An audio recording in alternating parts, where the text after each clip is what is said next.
Veniamo cresciuti con l'idea che il dolore faccia bene, il dolore fa crescere.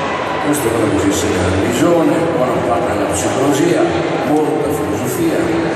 E nel frattempo noi quando siamo lenti, siamo lì e diciamo, forse sarà anche vero, però nel frattempo perché cazzo è successo a me?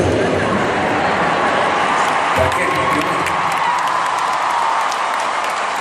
A quella domanda sul perché è molto difficile trovare una risposta, si trovano sempre delle risposte provvisorie, però una cosa è certa, è che finita quella parte, la parte dolorosa, si può sempre contare e si può sempre ripartire da ciò che rimane di noi.